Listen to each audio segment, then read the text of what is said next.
السلام علیکم، BTV news کے ساتھ میں ہوں ندا ارشد۔ نظر ڈالتے ہیں نیوز ہیڈ لائنز پر۔ بلاول بھٹو زرداری کے جذباتی بیانات منطق و حقائق سے عاری ہیں۔ اپوزیشن کو انتخابات کے بعد اپنی شکست تسلیم نہ کرنے کی بری روایت کو ترک کرنا ہوگا۔ وفاقی وزیر اطلاعات و نشریات سینیٹر شبلی فراز کہتے ہیں، گزشتہ 10 سال میں گلگت بلتستان کے لیے کچھ نہ کرنے والوں کو ووٹ کیسے ملتے؟ ووٹ کو عزت دو کے نعرے لگانے والے گلگت بلتستان کے عوام کے ووٹ کو عزت دینے کو تیار نہیں۔ GB میں تمام سروے پاکستان تحریک انصاف کی برتری اور عمران خان کو مقبول رہنما دکھا چکے تھے۔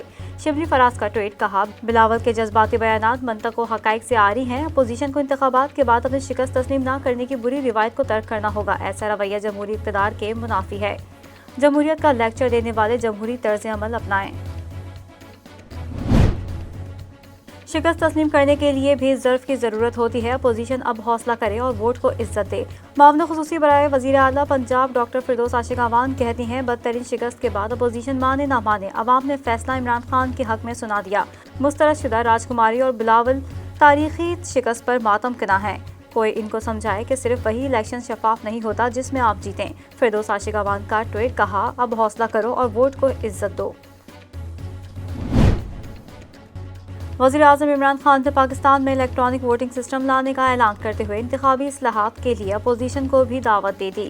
وزیر اعظم عمران خان نے انتخابی عمل کے حوالے سے اظہار خیال کرتے ہوئے کہا، بھرپور اعتماد پر گلگت بلتستان کے عوام کا مشکور ہوں۔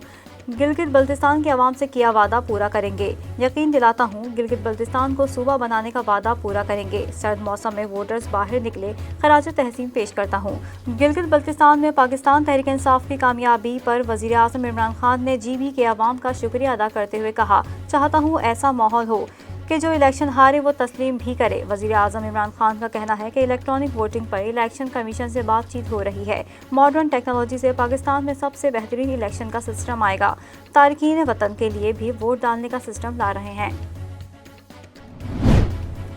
لاہور احتساب عدالت کا رمضان شوگر ملز ریفرنس میں حمزہ شہباز کے جوڈیشل ریمانڈ میں توسیع۔ نیب کے فاضل جج کے رخصت ہونے کے باعث سماعت ڈیوٹی جج نے کی۔ دوران سماعت حمزہ شہباز کے جوڈیشل ریمانڈ میں 1 دسمبر تک توسیع کی گئی۔ عدالت نے ہوم سیکرٹری اور SP ہیڈ کوارٹرز کو دوبارہ پیش ہونے کا حکم دیا۔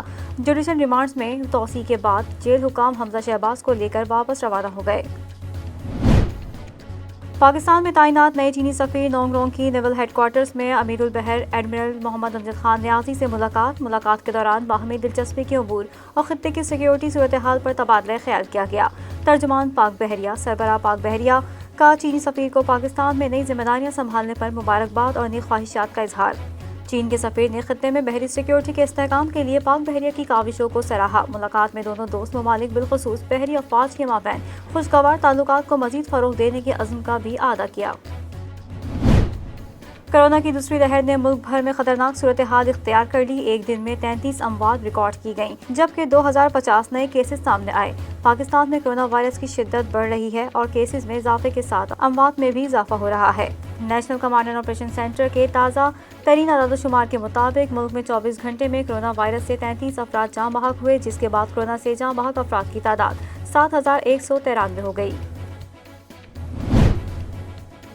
سندھ بھر کے تعلیمی اداروں میں رواں سال سردی کی چھٹیاں نہ دینے کا فیصلہ کر لیا گیا۔ صوبائی محکمہ تعلیم کے مطابق اسٹیئرنگ کمیٹی کے فیصلوں کے تحت سردی کی چھٹیاں نہیں ہوں گی، کیونکہ کورونا وائرس کے باعث پہلے ہی زیادہ چھٹیاں ہو چکی ہیں۔ محکمہ تعلیم کا کہنا ہے کہ سردی کی چھٹیوں کا فی الحال کوئی امکان نہیں، جبکہ نومبر کے اختتام پر NCOC اجلاس میں چھٹیوں پر مزید غور ہوگا۔ بلاول بھٹو زرداری اور مریم نواز کے درمیان ٹیلی فونک رابطہ۔ دونوں رہنماؤں کا گلگت بلتستان کے انتخابات میں مبینہ دھاندلی کی مذمت۔ گلگت بلتستان کے انتخابات کے حوالے سے بلاول کا کہنا تھا کہ دھاندلی کے باوجود اپوزیشن جماعتوں نے زیادہ ووٹ لیے۔ حکومتی اتحاد سے زیادہ ووٹ لینا تحریک انصاف کی عدم مقبولیت کا ثبوت ہے۔ مریم نواز کا کہنا تھا کہ گلگت بلتستان کے عوام اپوزیشن کے بیانیے کے ساتھ کھڑے ہیں۔ اعلامیے کے مطابق دونوں رہنماؤں نے جلد ملاقات کرنے پر بھی اتفاق کیا ہے۔ امریکی صدر ڈونلڈ ٹرمپ جلد ہی افغانستان سے امریکی فوجیوں کے انخلاء کا اعلان کریں گے۔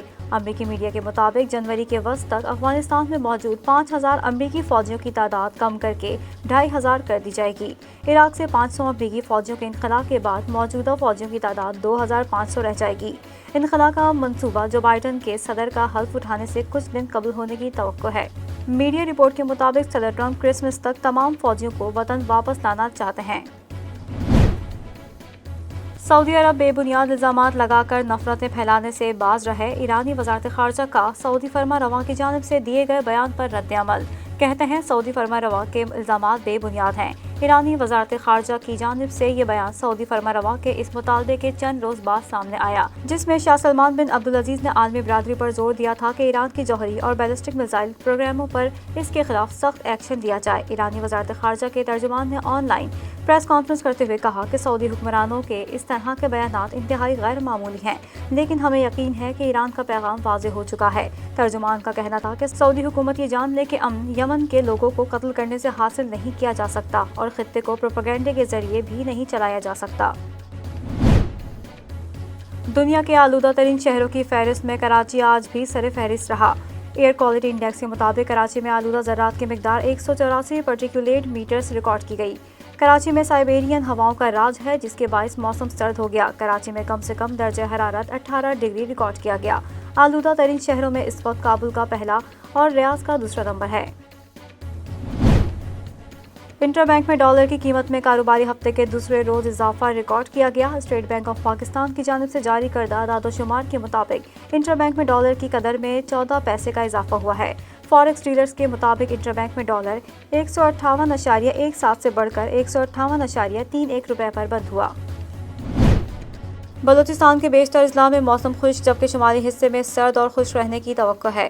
محکمہ موسمیات کے مطابق کوئٹہ میں کم سے کم درجہ حرارت -2، کلات میں کم سے کم درجہ حرارت -3 ریکارڈ کیا گیا۔ سبی میں کم سے کم درجہ حرارت 9 ڈگری سینٹی گریڈ اور نوکنڈی میں کم سے کم درجہ حرارت 6 ڈگری سینٹی گریڈ ریکارڈ کیا گیا ہے۔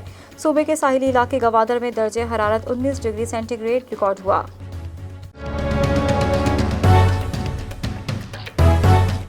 نیوز اسٹوڈیو سے فی الوقت اتنا ہی۔ مزید خبروں سے باخبر رہنے کے لیے وزٹ کیجیے ہماری ویب سائٹ www.btn.tv اور سبسکرائب کریں ہمارا یوٹیوب چینل بدر ٹیلی ویژن نیٹ ورک۔